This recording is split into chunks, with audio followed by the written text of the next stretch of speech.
अस्सलामुअलैकुम everyone, welcome back to my YouTube channel. आज की वीडियो में हम बात कर रहे हैं about the brief period primitive mesentery के बारे में। ठीक है, इसमें ब्रीफ पीरियड है, प्रिमिटिव मेसेंट्री का एक्सटेंड कर रहा है all the way from the roof of the column to the mid ventral body wall. Roof of column से लेकर मिड वेंट्रल बॉडी वॉल की तरफ। और क्या कर रहा है ये, फिर डिवाइड कर रहा है कॉलम को दो हाफ्स में और contain the gut between its component layers.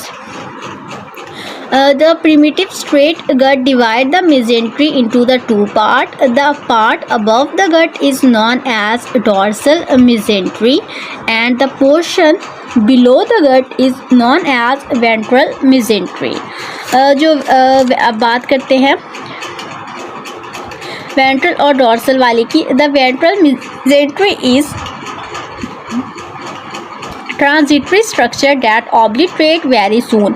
ये हमारे पास ट्रांजिटरी स्ट्रक्चर होता है जो बहुत जल्दी ऑब्लिटरेट हो जाता है और रिप्रेजेंटेटिव होता है वेंट्रल मेसेंट्री एडल्ट्स में। Is a secondary development limited to the region of specific parts. इसमें हमारे पास जो है वेंट्रल मेसेंट्री और उसके बाद हम बात करते हैं डॉर्सल वाले की।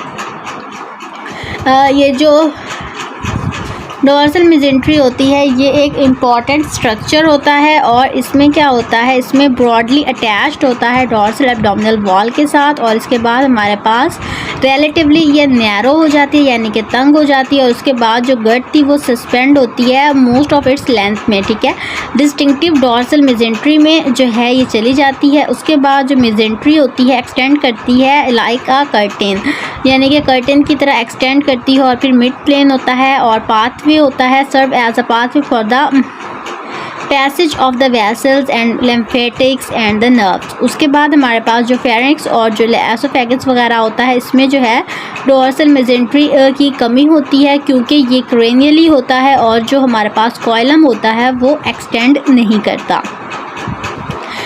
डॉर्सल मेसेंट्री जो होती है वो डिस्टिंक्टिव करती है नेम्स को, जैसा कि सक्सेसिव और रीजनल लेवल होते हैं इनको एक दूसरे से डिस्टिंग्विश करती है। और फिर हमारे पास यहाँ पर डॉर्सल मेसेंट्री में फर्दर आगे एग्जांपल्स भी दी हुई हैं इसमें जियोजिनम, इलियम वगैरह की।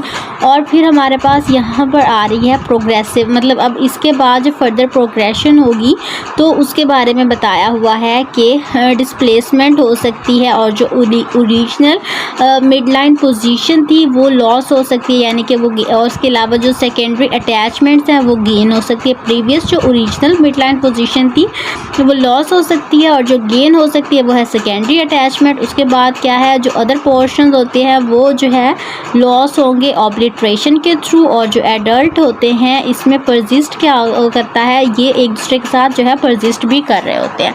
तो बेसिकली यहाँ पर जो है हमने मेसेंट्री के बारे में बताया था कि इसने एक्सटेंड किया कॉलम की तरफ और फिर मिड वेंट्रल बॉडी वॉल की तरफ। फिर कॉलम कहाँ चला गया, दो हाफ में चला गया। इसमें एक था जो गट के ऊपर था उसको डॉर्सल का नाम दे दिया, जो गट के नीचे था पोर्शन उसको वेंट्रल का नाम दे दिया।